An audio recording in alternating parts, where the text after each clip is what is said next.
So one of the great quotes about Stan Getz was that Stan Getz is a great bunch of guys.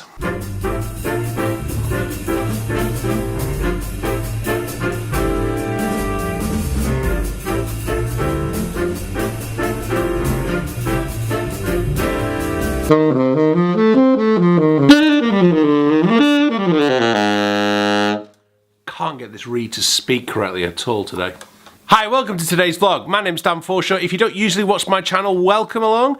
I'm here to hopefully inspire you with some imaginative and innovative ideas on how to improve your saxophone practice, share with you my passion for the saxophone and for music, and hopefully tell you a little bit more about what I do as a musician in general life. Today we are marking day 6 of our Advent Calendar. Apologies for getting yesterday wrong. And today on day 6, let's pull the Advent Calendar up. Yesterday we were talking about Lester Young. Today, day 6 is down here. Let's hope this... Oh, it's fallen out. Day 6. Stan Getz.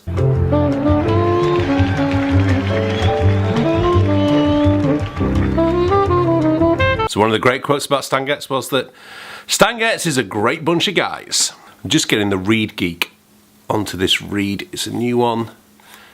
It just ain't speaking the way it should, but I don't know whether I might need to go back to my other leg.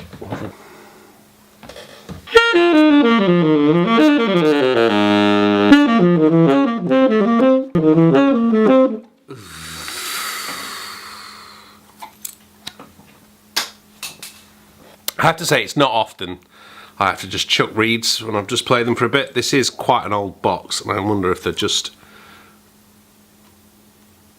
gone a bit off.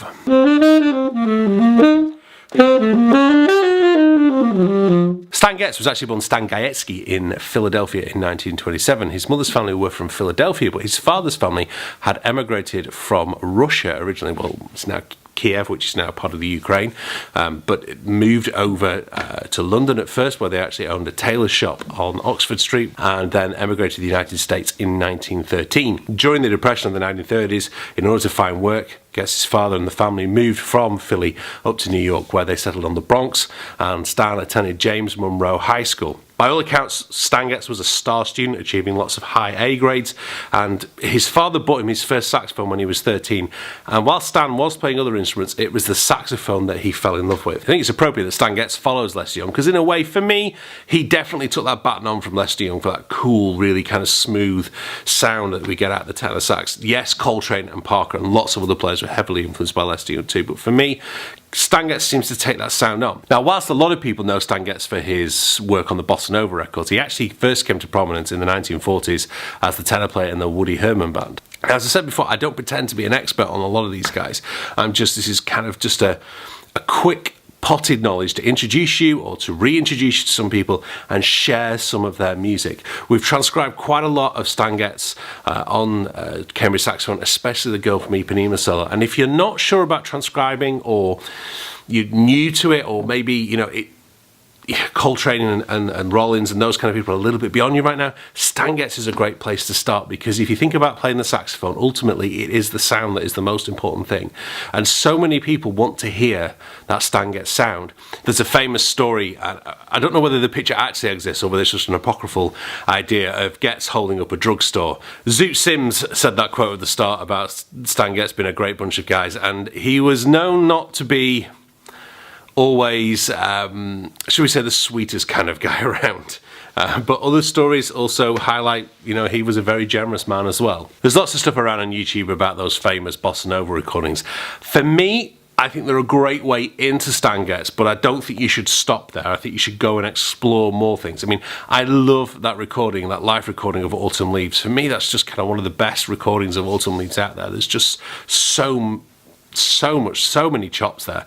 There's also that great recording with Chick Corea of, is it Spain? La Fiesta, that's it. I remember, you know, I've said before, the first jazz CD I ever got was Blue Train by John Coltrane. I got this compilation thing, and then the kind of the second or, well, the sort of third or fourth CD I got was a very best of Stan Getz. And again, I almost wore that CD out trying to copy some of the stuff. I didn't know how to transcribe at the time, but just by listening to it and trying to get that sound on the saxophone, especially in my mid to late teens, I really understood kind of what I was aiming to be able to try and do.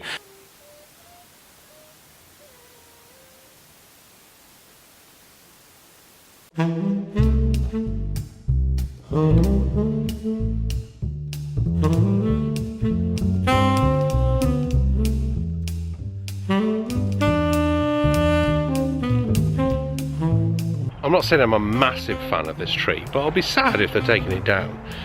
The reason I'm not a massive fan is, look, and there's hundreds of them in my fire escape outside my studio, as you've seen, so one less job for down for the winter would certainly be appreciated. But I do like my trees, I do like looking out, especially the summer when that looks really beautiful. But hey ho, I guess the price of progress. Anyway, heading off on the school run now. Hoping it's not going to rain because the kids won't forgive me if it does.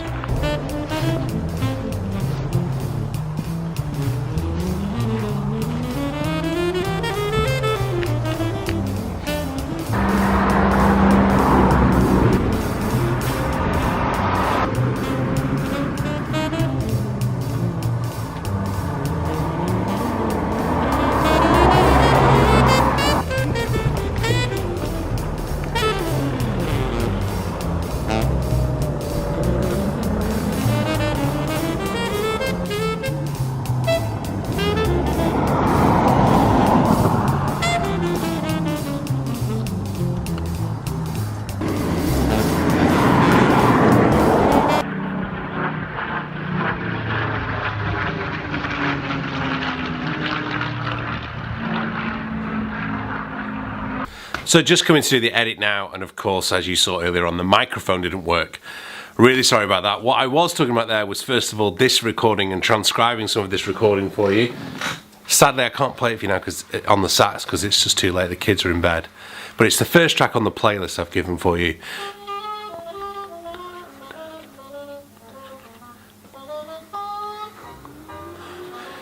And he's playing Autumn Leaves in C minor concert.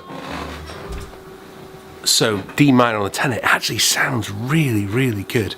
Really like it in that key. I must try it on a gig next time because I do tend to play it in G minor a lot of the time. I was then talking to you about the Ronnie Bennett Concerto for Stan Getz. The story behind that is that Stan was doing a series of the Pops concerts with John Williams and an orchestra, and said, oh man, I wish I had a concerto I could play with you guys. And the story goes, if I think I'm correct, that John Williams put him in touch with Ronnie Bennett anyway, and Ronnie Bennett started to write this. Sadly, Stan never got to play it for him, but they did sort of correspond before Stan's death. I did hear Andy Scott play this about 10 years ago at the Queen Elizabeth Hall in London. I've got a recording of it, and I was then playing along to bits of it quite badly actually, so it's not a bad idea that the the microphone didn't work for that little bit. The slow movement though is beautiful, and it kind of hammers home something I learned when in my study with Bramford, which was try and play music as much as you can when you practice. So by practicing pieces like this that are technically difficult, particularly like the slow movement to improve tone, it's not, for me, as I've studied Stan Getz more, it's disappointing that it doesn't involve a lot more of Stan Getz language in it. It's very much Ronnie Bennett's language. I know it was Ronnie Bennett who wrote it for Stan Getz, but it's a challenging piece to play. I played it in my second year at college for my recital, got good marks in it, and then realised how much well, I've looked at it a little bit over the last 10 years, but certainly nowhere near enough to perform it, as I found out today. I need to get back probably and look at that. Probably not a bad idea for me. Anyway, the playlists are below. Please have a good listen to them. If you know, this is a playlist to listen to. This is a playlist to share with others, because it is, Stan Getz is one of the masters of the tenor saxophone, and just such beautiful music that most people can find easily accessible. Please give the video a like. Please give my Facebook and Twitter and all those other kind of pages, come and follow on there. This was what yesterday's vlog was on Lester Young. This is what I was up to this time last year. And please hit that subscribe button. It makes such a difference. Thank you very much for watching. I'll see you tomorrow. Bye-bye.